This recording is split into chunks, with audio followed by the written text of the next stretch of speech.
दोस्तों, क्या आपने स्पोर्ट्स में बेटिंग का नाम सुना है? वही बेटिंग जहां पे 2 या फिर 200 ज्यादा लोग या फिर 2 पार्टियां या फिर अलग अलग बहुत सारी पार्टियां मिलकर के बेटिंग सेटिंग करती हैं। हॉर्स रेसिंग जैसी छोटी गेम से लेके क्रिकेट जैसी बड़े गेम्स तक अब बेटिंग का दायरा काफी ज्यादा बढ़ चुका है। ड्रीम 11 और बेट 365 जैसी app illegal betting legally India में प्रोवाइड करती है। लेकिन दोस्तों, बेटिंग का दायरा आज सिर्फ खेलों तक ही सीमित नहीं रहा, बल्कि ये आगे बढ़ चुका है। सट्टेबाजों की इलेक्शंस के ऊपर भी रहती है। किसकी सरकार बनेगी, कितनी सीटें आएंगी, कितनी सीटें जाएंगी, इन सब के ऊपर भी बेटिंग्स होते हैं और इन्हीं चीजों पे दांव लगा रहता है। कुछ ऐसा ही होता है शेयर मार्केट में। बहुत सारे लोग हैं हमारे देश में जो कि शेयर मार्केट को एक तरह से बेटिंग के नजरिए से देखते हैं। आने वाले टाइम पे मार्केट ऊपर जाएगा या नीचे जाएगा, इसके ऊपर एक इंसान प्रेडिक्ट करके अपना पैसा लगाता है। अगर उसकी कैलकुलेशन सही होती है तो फिर उससे वो पैसा कमाता है। अगर कैलकुलेशन गलत हुई तो फिर उसका पैसा डूब जाता है। लेकिन क्या हो अगर इस बेटिंग में मैच फिक्सिंग की तड़का लगा दी जाए, जहां आप अलग अलग तरीकों से मैच का रिजल्ट ही फिक्स कर दें। दोस्तों, ऐसा ही एक मैच फिक्सिंग हमारे देश में हमारे आंखों के सामने हुआ, जहां पे बेटिंग करने वालों ने खुल्लम खुल्ला ये कहा कि रोक सको तो रोक लो, और खुले में चौड़े में दिन दहाड़े शेयर मार्केट की पूरी हिला डाली।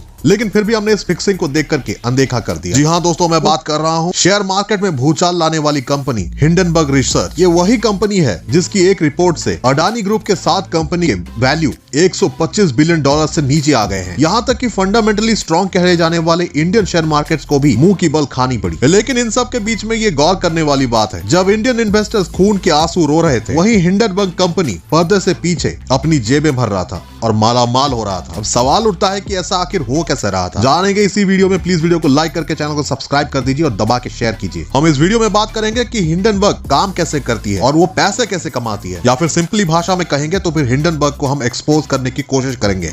दोस्तों, मंच सज चुका था, दूल्हा और दुल्हन रेडी थे, लेकिन रंग में भंग तब पड़ गया जब पुलिस ने छापा मार दिया। कुछ ऐसा ही हुआ अडानी ग्रुप के साथ। वो अडानी ग्रुप जो LIC ऑफ इंडिया के साथ में अपनी नई FPO लॉन्च करने वाली थी, लेकिन जनवरी 24 और 25 के दौरान अमेरिका की फॉरेंसिक इन्वेस्टिगेटर कंपनी हिंडनबर्ग ने अपनी रिसर्च में ऐसे खुलासे किए जिससे कि इन्वेस्टर्स का भरोसा अडानी ग्रुप से पूरी तरह से उठ गया। अडानी ग्रुप के शेयर्स के दाम धड़ाम से नीचे गिरने लगे और पूरा शेयर मार्केट क्रैश हो गया। इसका नतीजा ये हुआ कि गौतम अडानी, जो कि वर्ल्ड के 3rd रिचेस्ट मैन थे, वो टॉप 10 की लिस्ट से बाहर हो गए। देखते ही देखते एक ही हफ्ते में अडानी ग्रुप के 125 बिलियन डॉलर्स की वैल्यूएशन कम हो गई। ऐसे हालात को देख करके शेयर मार्केट में LIC और SBI के शेयर्स भी डाउन होते चले गए। फरवरी के आते आते अडानी ग्रुप के जितने भी इन्वेस्टर्स थे, उनमें करीबन 10 लाख करोड़ रुपए का घाटा झेलना पड़ा। हालांकि हिंडनबर्ग का कहना था कि ये रिसर्च उन्होंने 2 साल की मेहनत से बनाई है, जिसके बाद इन्होंने ये रिपोर्ट जारी की है। इस 100 पन्नों के रिसर्च में ये कहा गया है किस तरह से अडानी ग्रुप ने अपने स्टॉक्स को ओवर प्राइस करके अपनी वैल्यूएशन बढ़ाई है। लेकिन बात ऐसे में ये आती है कि इससे हिंडनबर्ग का क्या फायदा हुआ।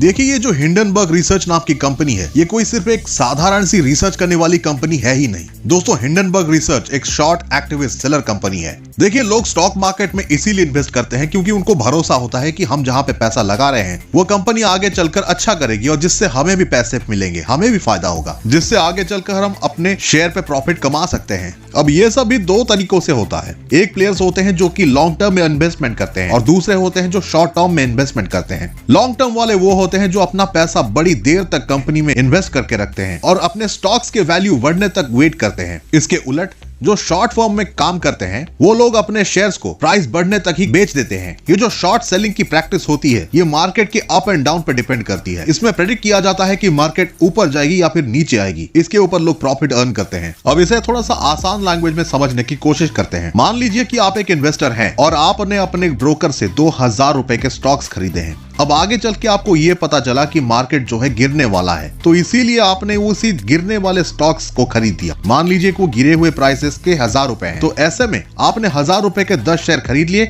और वापस अपने ब्रोकर को दे दिए। ऐसे में आपने बिना कुछ किए ही 1000 रुपए का प्रॉफिट अर्न कर लिया। अब ये सुनने में जरूर अजीब लगता है कि कोई चीज जब डाउनफॉल में जा रही है वहां से प्रॉफिट कैसे कमाया जा सकता है। 2022 में जब टेस्ला के मार्केट शेयर डाउन जा रहे थे, यही शॉर्ट सेलर्स थे जो कि 2022 में 15 बिलियन डॉलर्स कमाए थे टेस्ला के डाउनफॉल से। तो कुल मिलाकर बात ऐसी है कि अगर मार्केट वैल्यू ऊपर जा रही है तो फिर आप लॉन्ग टर्म में प्रॉफिट कमाएंगे, अगर मार्केट नीचे आ रहा है तो फिर आप सही प्रेडिक्शन के साथ ही पैसे कमा सकते हैं। अब यहीं से कहानी शुरू होती है मैच फिक्सिंग की। जैसा कि हिंडनबर्ग कंपनी ने बताया कि वो 2 साल से अडानी ग्रुप को फॉलो कर रहे थे और पूरी तरह से उनके ऊपर रिसर्च कर रहे थे और सही मार्केट डाउनफॉल का इंतजार कर रहे थे, जो कि अभी हुआ। अडानी ग्रुप के बारे में आपको बता दूं, पिछले 2-3 सालों से ये चीते की रफ्तार से आगे बढ़ रहे थे। इनके स्टॉक्स काफी ज्यादा महंगे जा रहे थे, मार्केट में इनकी वैल्यू बहुत ही ज्यादा थी। दोस्तों, अडानी ग्रुप एक छोटा मोटा नाम नहीं है। तो फिर ऐसा क्या हो गया कि इतने बड़े कंपनी के मालिक गौतम अडानी खिलाड़ी से सीधा खलनायक हो गए? इसका कारण है रिपोर्ट मार्केटिंग, जो कि हिंडनबर्ग रिसर्च कंपनी ने किया है।